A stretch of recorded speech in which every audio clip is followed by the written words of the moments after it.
starting in Georgie Kalu. So you see the amount of talent on this Silverback team. There's a lot of it. And when we talked about it in the open, how are you going to mesh from scratch? And we've seen that there is a bit of a growth curve. And when you get into a lot of games in a short period of time that we're going to see with the Silverbacks, what we're going to see with this particular conference, how's your depth? That's going to be the biggest question here in the heat of the schedule and in the heat in the South. So how did the Silverbacks respond in this stretch? That's going to be interesting. How did the Mutiny respond? That's interesting as well. And if we say it's about 88, 89 degrees, when you throw in the firebombing over there, yeah, really? That raises it, what, about 3 or 4? It's going to be 137 on the turf. Right. On the turf. So we get ready to get underway. The Silverbacks wearing the red. Ameth Kante in goal doing some flips.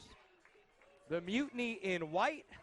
Both teams, as we've mentioned already ad nauseum, have played 3 matches. Going to be a couple of players on both sides that had the big watches and the big bullseyes, and that was a close call there. Kante has a little Joe Nasco in him, I think. Not afraid to come out and be the sheriff. Carolina, associate head coach. A lot of connections. You see the pipelines in the NPSL. Yep. A lot of guys from Wingate. You see the coastal.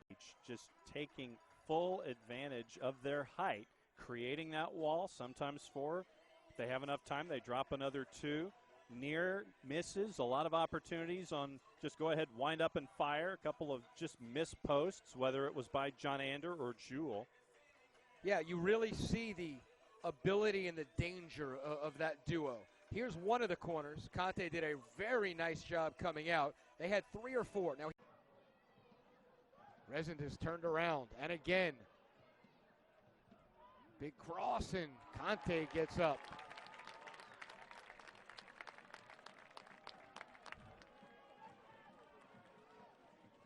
For first place, long cross. Before the teams came out, it's kind of lessened a little bit, but what it has done is when you make contact with that ball on that pitch, it is not pure. It is a thud. Yeah. You hear the noise, and it is a thud. It is not a pure sound. And also, as you'll notice with these kicks, the ball is held up. And the way that, for those watching for the first time, this is a field that's in a bowl. And things get held up as the wind will swirl. Good to see him on the pitch. Ball chipped in. Resend is. Kante. Here's Poles. Scotland under 21 star. And here's Chapman. Ameth comes out. And the first person he looks at is the official. Very aggressive goalkeeper is Kante. And the left foot punts.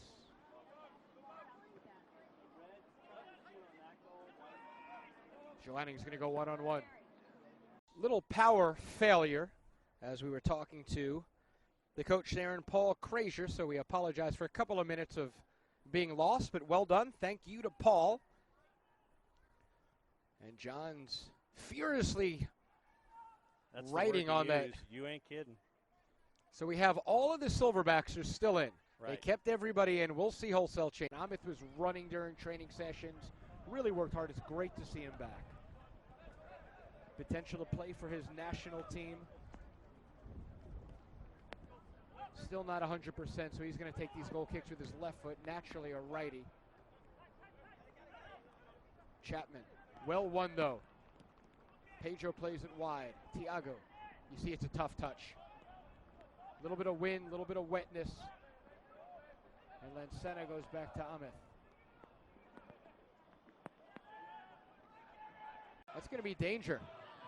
Here's trouble. Toby has a trailer, and he gives it to him. Trouble for Atlanta. The toe poke, and well saved by Kante on that near post. We are officially in added time. My guess is at least 4. Yeah. Sweet John yeah. saying it'll be the most challenging day of her life.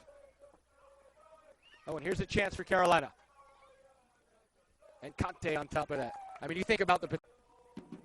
I'd say it's similar to the park. For some reason, standing on there just seemed a little thicker.